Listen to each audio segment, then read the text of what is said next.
Hi, I'm Bill O'Reilly. Thanks for watching us tonight. Factor viewers come through again. That is the subject of this evening's Talking Points memo. As you may know, some vicious, hateful people are trying to sabotage the presidential inauguration set for this coming Friday. There's no excuse for that. A peaceful transition of power should be respected by all loyal Americans.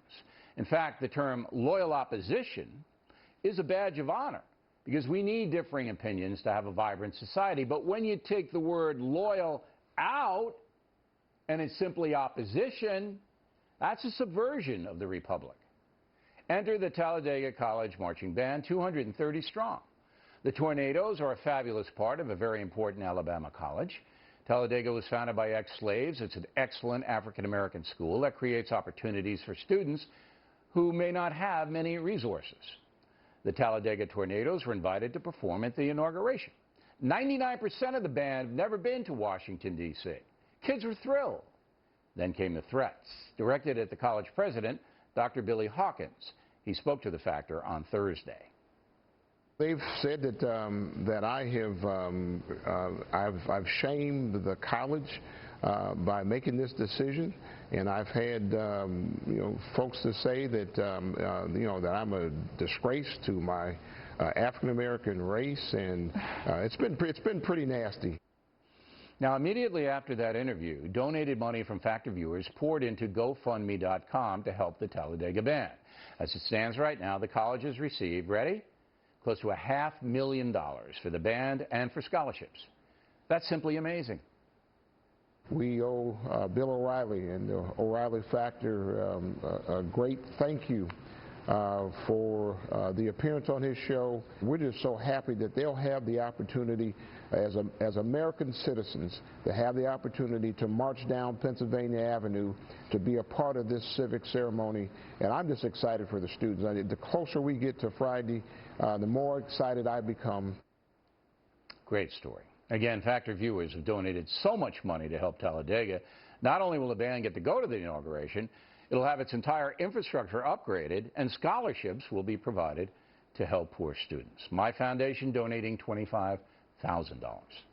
The bigger picture is this. Much of that money donated was given by Trump supporters, the deplorables, who have been demonized as racist by some on the hateful far left. The story is vivid proof that generalizing about any group of people is foolish and dishonest. Dr. Hawkins knew what he was doing when he came on The Factor. He could have gone on any program, but he chose us because he knows this audience, you guys, are watching because you want fairness and justice. On this Martin Luther King Jr. federal holiday, the Talladega College Marching Band ready to perform at the inauguration. The students will never forget that honor. The country should be grateful to have these kids in D.C. And the Factor audience has made it all possible. And that's the memo. Now for the top story reaction. Joining us from Washington, Charles Krauthammer. So this is a repudiation, I believe, of the race baiters. And it is a vivid repudiation of them. Do you disagree? No, I think you're absolutely right. I think you've done a really good deed.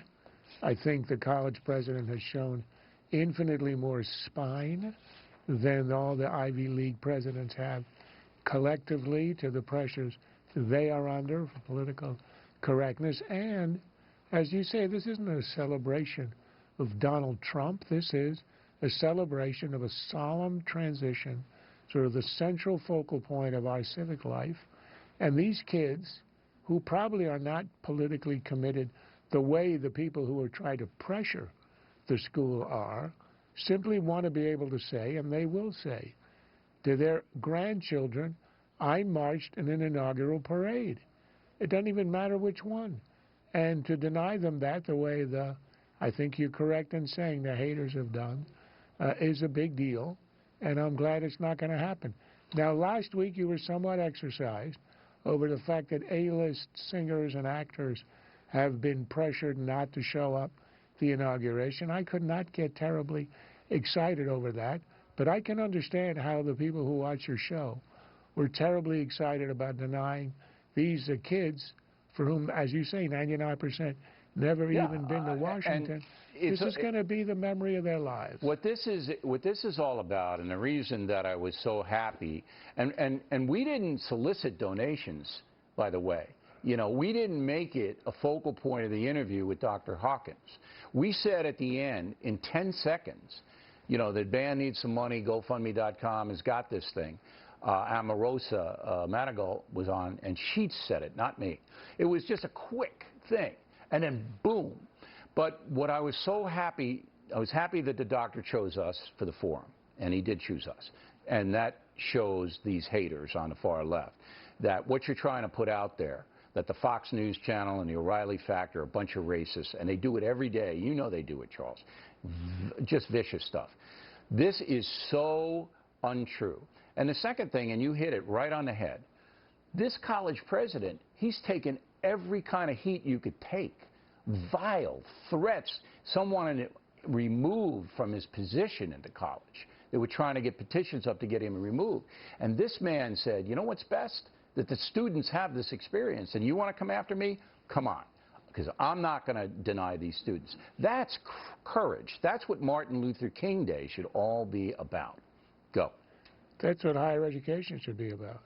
I mean, one of the great tragedies is the collapse of the cowardice of the leaders of the leading universities, caving in all these demands, caving into political correctness, punishing professors and others who speak up in a way that isn't exactly the way it's supposed to be according to their liberal life. And here we have a man who's headed a college many people haven't heard of, stands up, as you say, to more devastating threats and says no, and I think he's right. And I also admire the fundraising capacities. You know, I'd like to put an addition on my house, so if you give me 10 seconds, maybe you can help me out with that. You know, a few people might kick you like 30 or 40 cents, but nobody's feeling sorry for you, Krauthammer. Come on now. But it just is such a good story, this story. That's why I led with it tonight, in the face of bad stories. You know, the rest of our program, we're going to have to deal with the hatred and all of the crazy stuff that's going on. And let me just say, this is such a good story, a positive story for the country. It's also in contrast to the politicians who are now going to boycott the inauguration. Yeah, the 31 That's not Democrats. what you do. Right. You want to boycott the State of the Union address. Take a political event and stay out. That's fine. But the inauguration is beyond party. It's a celebration of something, sort of the most glorious moment of civic behavior in our culture. That's right, absolutely right. So, you know, what you got to do, if you want to personally stay home because you really can't stand the guy, fine. But all of these people are making ostentatious announcements that they can't tolerate this. If that's how you feel, stay home and be quiet. All right. Well, Dana Perino has a very interesting take on why this is all happening, and she's coming up after you.